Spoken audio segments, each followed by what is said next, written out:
Hey guys, what's going on? It's your boy Yarkstill here. It's been a real minute since I've uploaded on the channel. I think my last video was like 2 to 3 weeks ago. And as you guys know, I've been saying that, you know, we have a new video coming soon. And the video I've chosen to do a game on, well, it's Throne and Liberty. Now, Throne and Liberty is a completely different game. As you guys can see, it's no Roblox, it's nothing like that. This is an MMO game, which is, you know, it's really fun. It's an open world MMO game. I really enjoy this game. There is a lot of stuff to go over. However, if you guys are new here, if you guys just want to hang around, you can hit the subscribe button and turn on the notification. It does help me out a ton. And yeah, we're going to talk about this game.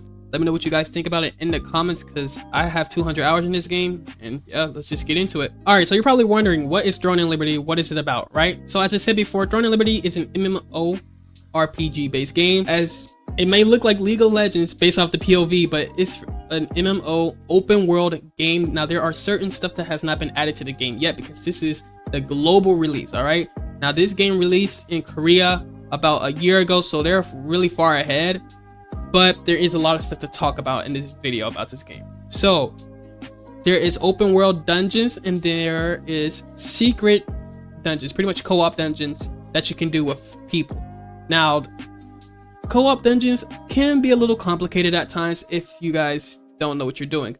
Pretty much in each single dungeon there is a mechanic that you have to do in order to kill a boss, or even to, you know, kill a mini boss before going into the final boss room. And it does get frustrating. So if you guys do play this game, I really highly suggest that you guys go watch how to do that specific dungeon. I pretty much did it myself.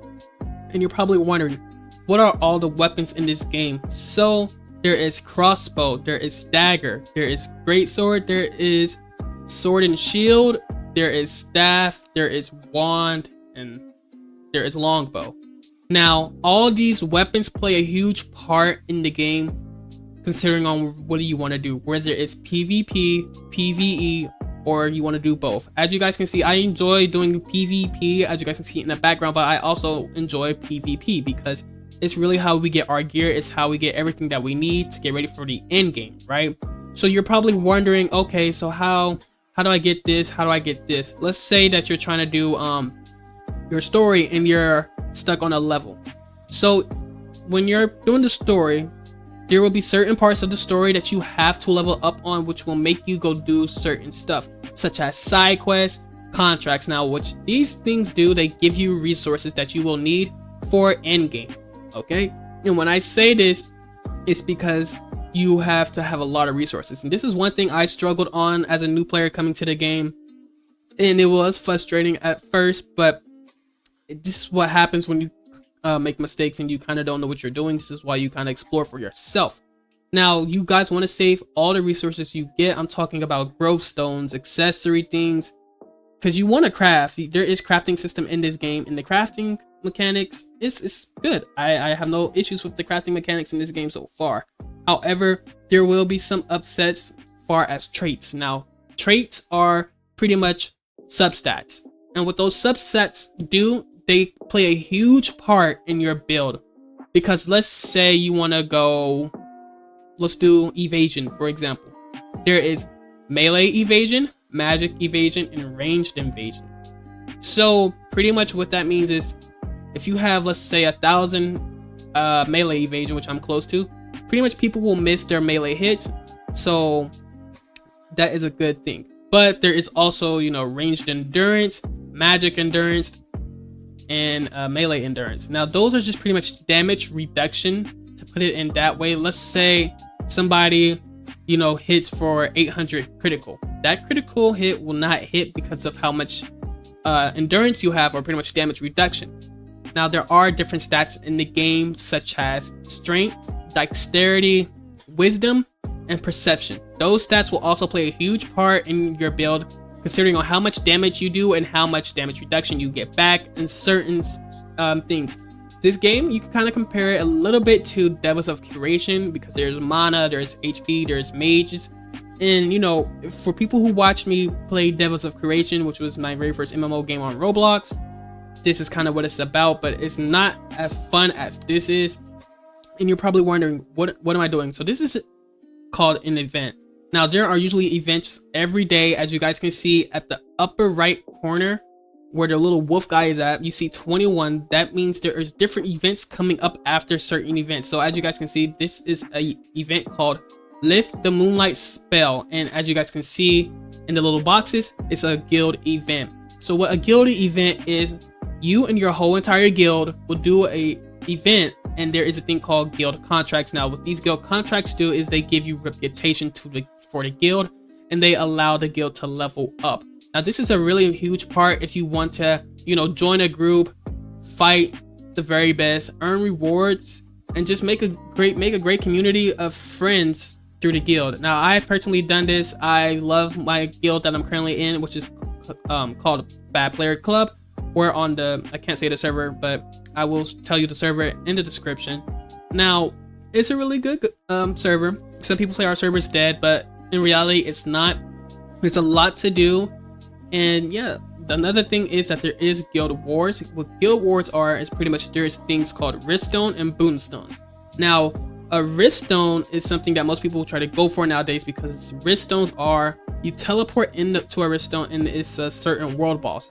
So yes, there are world bosses in the game, and they are at different time zones. So pretty much right now the time is 12:08, so there will be a boss at this time, but because there's maintenance, no one's going to really do it. There won't be enough time.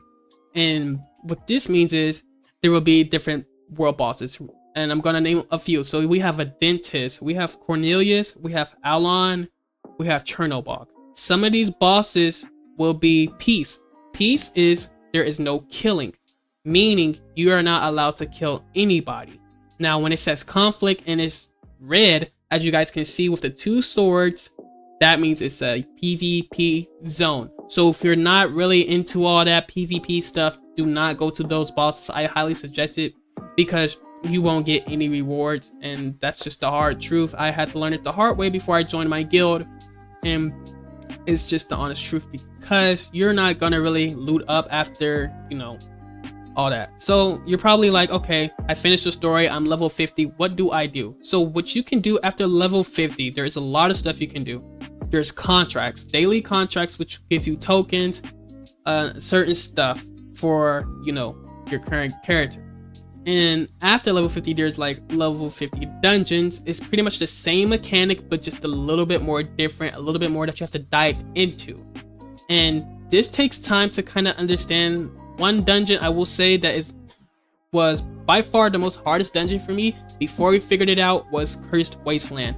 And the mechanic in that is pretty easy, but once you do it for the very first time, you're like, how the freak do you do this, right? And I get it. It takes a good while to learn how to do a dungeon, but if you watched how the mechanics are done, or if you have friends and if you have a group in Discord, they will kind of help you. So that is the good thing about having a guild. You know, a guild is just one big family in this game, and I really enjoy everybody that I've met in this game so far. And there are some people who's going to be toxic, but I really suggest you not just being toxic. Another thing that you probably want to probably understand is, okay, I see that you have food buffs. So yes, you can cook in this game. You are allowed to cook in this game. Now there are things that I will tell you about as well, which is called Stellarite. Now Stellarite is pretty much crystals that boost your damage up by either 10% or 15%. And you can easily buy those from any of the merchants. They will be in the story for you. So you'll pretty much learn everything that way.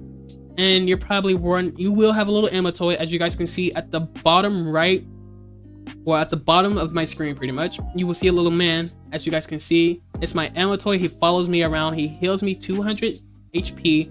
And you see a little blue leaf. Those are called world leaf trees, and they essentially apply for the ammo toy. That's what they are called. And they use that to heal us to 200 HP. Now you can be a lot. You can be a healer. You can be a tank. It's just a lot of content in this game, and I will have another video up tomorrow because their Halloween event will be taking place there, and it's just a lot to cover and go over. Now this is my very first time doing an MMO, like, you know, type of content for my channel. So if you guys are new here, please hit the subscribe button. We're still on the road to 1,000, but there is a lot to go over in this game, and for the people that actually enjoy MMO games, I really highly recommend you guys understand what it is. But yeah, if you guys did like this video, be sure to like, comment, and subscribe. Let me know what you guys think. And as always, I'll see you boys in the next one. Peace.